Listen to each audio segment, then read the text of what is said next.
Hello friends, नमस्कार। हम पढ़ रहे थे राजस्थान का इतिहास, और राजस्थान के इतिहास के अंदर हम लोगों ने कछवा राजवंश, ये आमेर के कछवा राजवंश हमने कंप्लीट पढ़ लिया। अब कछवा राजवंश की दूसरी अलवर जो शाखा है उसको हम लोग अच्छे से पढ़ते हैं, और उसमें कौन कौन से राजा थे, उनकी वंशावली क्या रही थी, उनका कहाँ से कहाँ तक शासन कार्य रहा था, और उनकी महत्वपूर्ण जानकारियाँ क्या क्या हैं देख लीजिए आप लोग। हम पढ़ रहे हैं free mind study by R K sir से, और ये मेरे हैंड रिटन नोट्स के साथ आप लोग पढ़ रहे हैं राजस्थान की हिस्ट्री। चलिए, अलवर का कछवा राजवंश, ये दो शाखाएं थी कछवा राजवंश की, एक तो जयपुर आमेर और दूसरी थी अलवर। पहले चौहानों का अधिकार था, इस तरीके से आपको याद रखना है। 1192 के अंदर जब 23 तराइन का दूसरा युद्ध हुआ था मोहम्मद गोरी के साथ, तो पृथ्वीराज जो तृतीय थे वो उनसे हार गए थे, और इसके बाद फिर यहाँ पे ये चौहानों का शासन कार्य समाप्त हो गया था। यहाँ पे मेवातियों का अधिकार हो गया था, इस तरीके से आपको याद रखना है। खानवा का युद्ध 17 मार्च 1527 ईस्वी के उस टाइम में हुआ था, तो उसके बाद से यहाँ पे मुगलों का अधिकार हो गया था। आगे देखिए, आमेर, अभी जयपुर के नाम से हम लोग जानते हैं। आमेर के उदयकरण, इनके पुत्र थे वीर सिंह।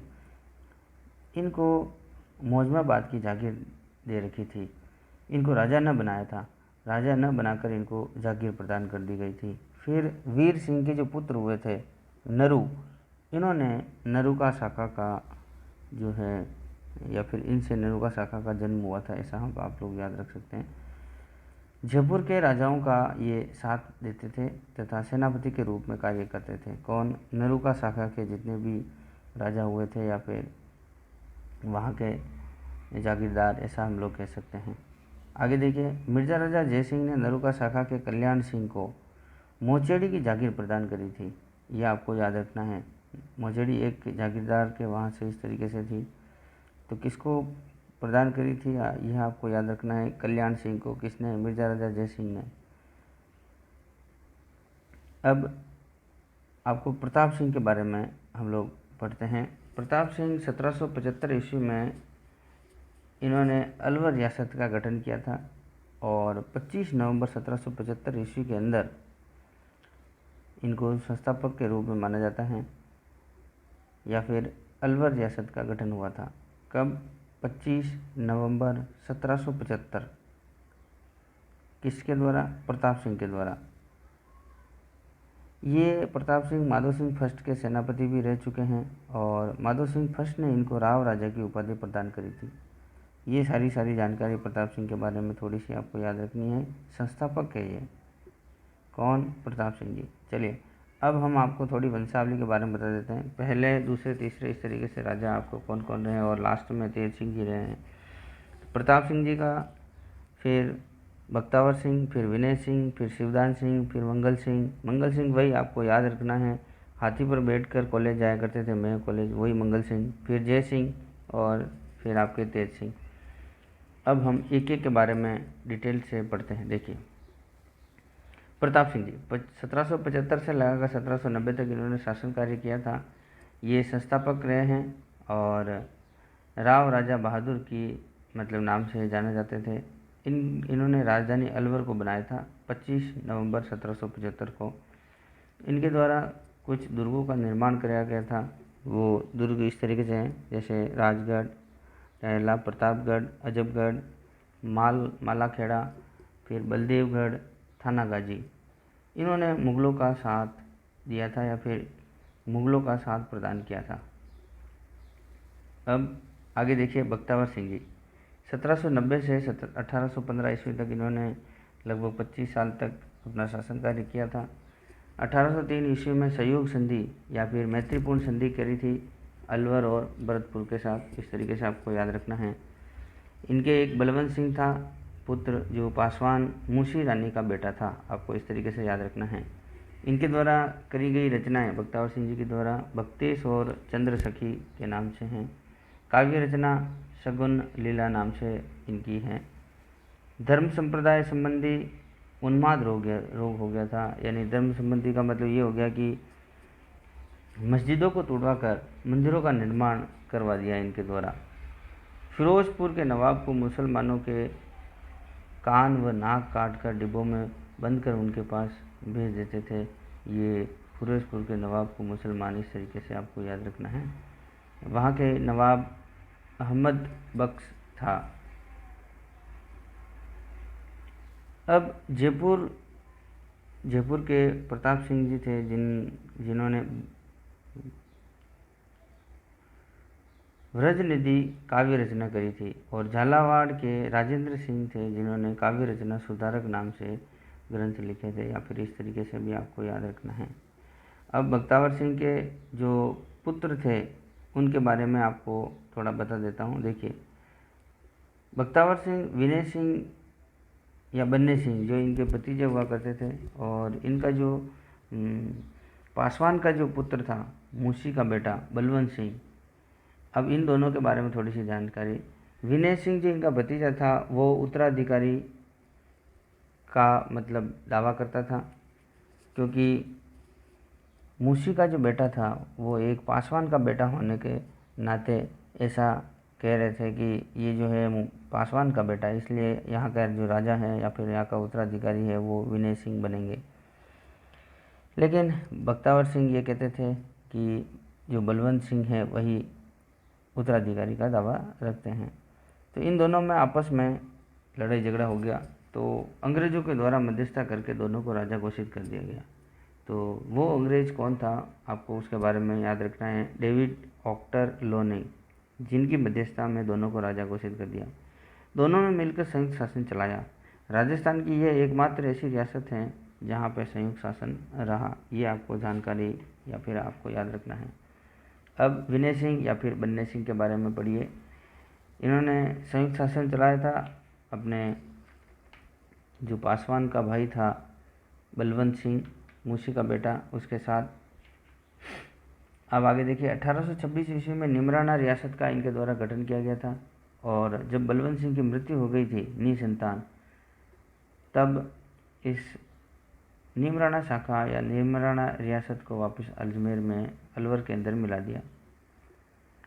1845 ईस्वी में सिलीशेड झील का निर्माण करवाया गया था। रानी शीला की स्मृति में ये झील बनी हुई है, आपको ये ध्यान रखना है। 1857 की जब क्रांति हुई थी तब इन्होंने अंग्रेज़ों का साथ दिया था विनय सिंह ने, और अपनी सेना आगरा भेजी थी, ऐसा आपको याद रखना है। एक जानकारी ये भी कि बीकानेर के जो सरदार सिंह थे वो खुद बाहर गए थे सेना लेकर, हिसार तक गए थे, आपको याद रखना है, हरियाणा हिसार।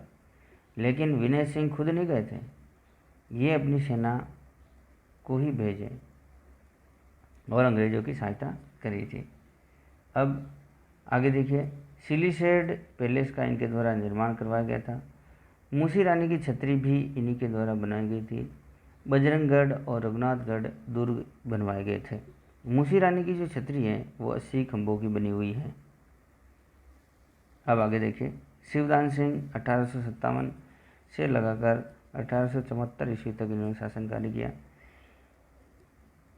मुंशी अम्मुजान के ये इनकी संरक्षक थी, और इनकी माता जो मुंशी अम्मुजान रही थी संरक्षक के रूप में इन्होंने कार्य किया था, और इनका धर्म भाई था, इस तरीके से भी आपको याद रखना है। मुसलमानों का प्रभाव उस टाइम में काफ़ी ज़्यादा बढ़ गया था। मुंशी अम्मुजान के खिलाफ विद्रोह कर ठाकुरों ने, वहाँ के जो ठाकुर थे उन्होंने विद्रोह कर दिया था मुंशी अम्मुजान के खिलाफ।